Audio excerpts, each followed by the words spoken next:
Welcome back. This is the week of November 10th, and what a crazy, awesome week it has been on so many different fronts.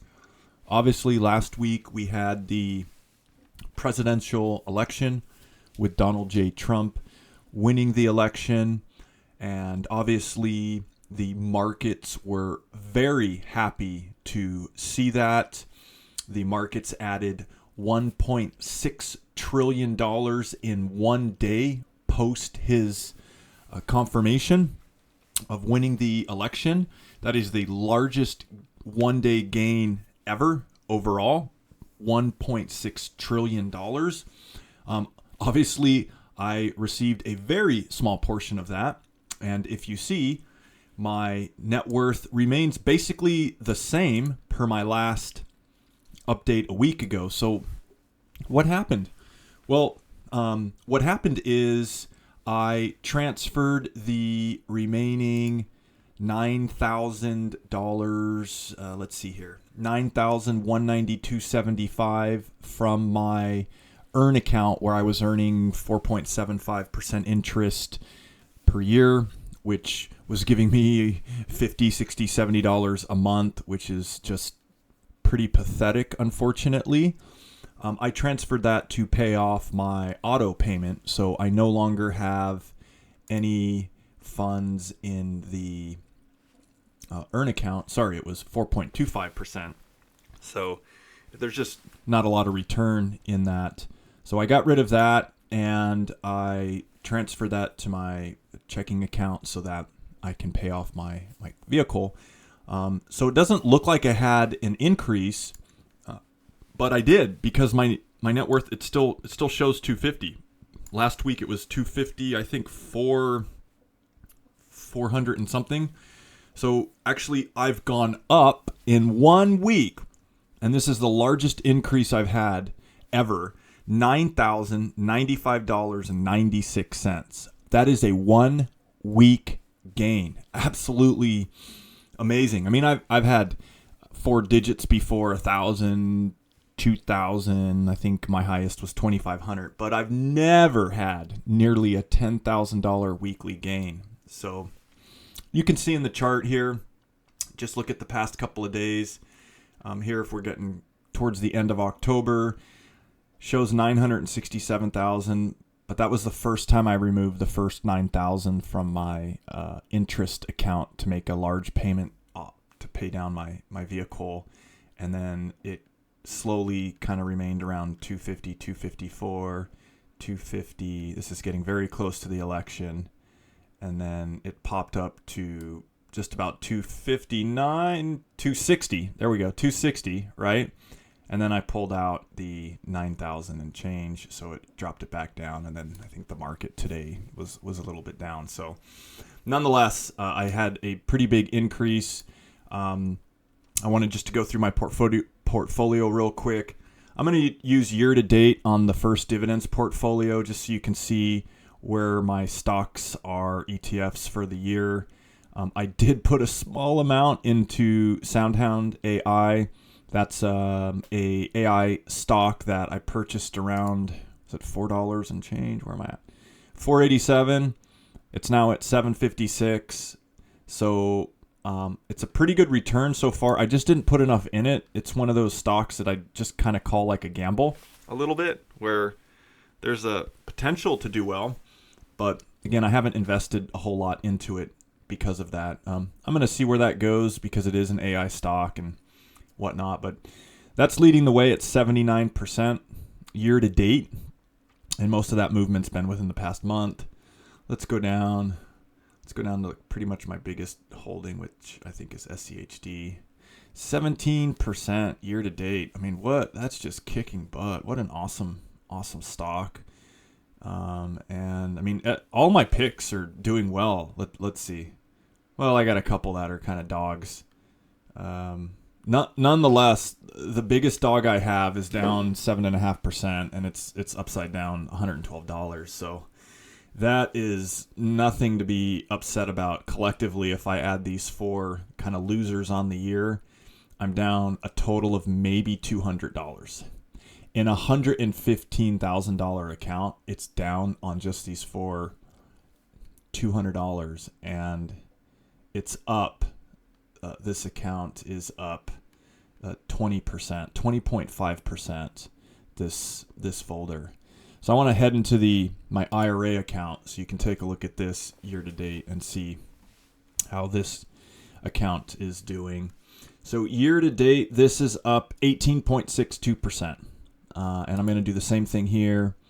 I have several ETFs that are over 20%. VUG, VU, NUSI. What's this right here? What is that showing? This asset cannot be bought or sold electronically on our platform. Okay, I guess that's what. Well, you learn something every day. I guess I got to look into this one. I guess something happened with this position or this stock. So there is this weird little thing around it. But all right, I'll figure that out. Maybe I can't buy it. Maybe they no longer support it. But maybe I'll just cash out. It's up 26%. I'll put it into a different ETF, a different stock pick. But I mean, look at all these stocks, ETFs over 20%. I mean, that's amazing. This portfolio also has this one has 5 losers, and if I add these up collectively, what is that? 110, maybe $150. So we have a $135,000 portfolio here that has 5 stocks that have lost collectively $150, where I have all the other winners. I mean, this SCHD's up almost $5,000, SPYD's up almost $1,500, DVY's up $1,400, VU's up $2,100. So I mean, this is such a great folder. I got market gain on this of just over 15,000. It's just over 18.5%. So it's growing. I did have a yearly, every year when I start, I have an expectation of where I'd like to see the portfolio grow at the end of the year, and it takes into consideration my weekly deposits that I put in, and it also takes into consideration on average about 9 to 10% growth rate. So this year I was hoping to hit 225 at the end of the year, and I am happy to say I've exceeded that by 25,000. I'm now at 250, and we still have 6 to 7 weeks left.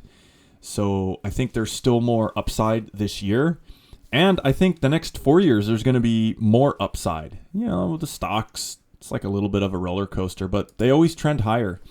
And I think we already have 4 years experience with this new kind of government that's going to transition in January.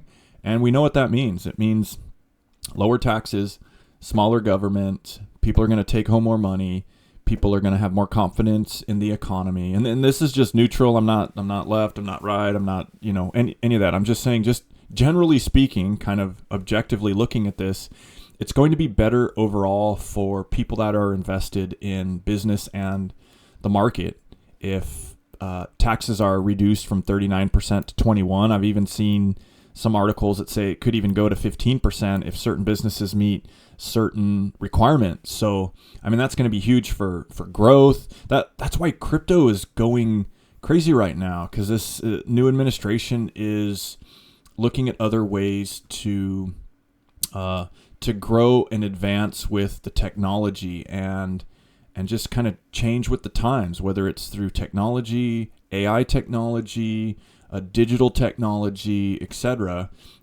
This is going to mean a lot for people that are invested in the market. And that's why you saw earlier that I do have a small holding in SoundHound.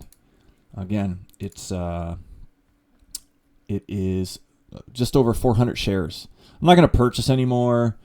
This is just one of those picks. I'm hopeful to see where it will go over the next several months. And then lastly, I wanted to just kind of show this is a weekly report, as you can see, from 11/3 to 11/10. So 1 week, there's a small difference of, I think, $95 or something, $96.79. But the actual growth was $9,095 because I made a $9,000 transfer last week, and my balance is still the same. So it was almost like what I transferred, the account grew almost to the dollar, to the $100. And so anyways, I'm just looking forward to the next couple of weeks, and then obviously next year, as I think we have some definite confidence in maybe the direction of business and growth. And it is going to be exciting to see how the portfolio grows. And I think early in January, I'm going to put an expectation of where I'd like to see the portfolio grow and be at the end of 2025, and see if I can also hit that. So I wanted to be at 225 this year.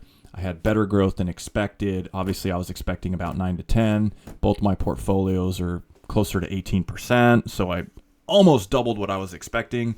And so I'll have to kind of look at that and analyze that for next year and see where do I think I want to be. Can I take this 250 account to 300 next year? Can I grow it 50,000 through my regular weekly deposits and the growth? So I'll look forward to putting one of those, putting that information in a future video, and just hope that maybe this inspires people, gets them into the market, and not to be afraid, and to educate yourself, and to learn that time is your best friend, especially when you're younger, but it's also on your side when you're older. It's just not as strong on your side, so to speak, but there's still gains to be made, whether you're 40 or 45 or 50 or 60 or 70. There's still gains to be made, and so why not make them? Why not make 10% a year, 15%, 20% a year? Don't sell yourself short and think, oh, I'm too old. Well, you're right. Maybe if you're 70, what if you live to be 100? That's 30 years.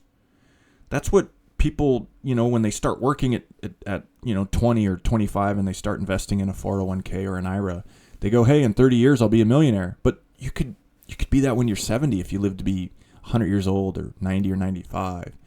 And even if you can't spend it all, guess what? You get to pass down a small little legacy to maybe your kids or your grandkids or your family members. So, it's often not always about you, though you're the one that's starting it and getting into it. But there's other people that can also be blessed and benefit from your hard work. So appreciate you listening in, and we'll see you on the next one.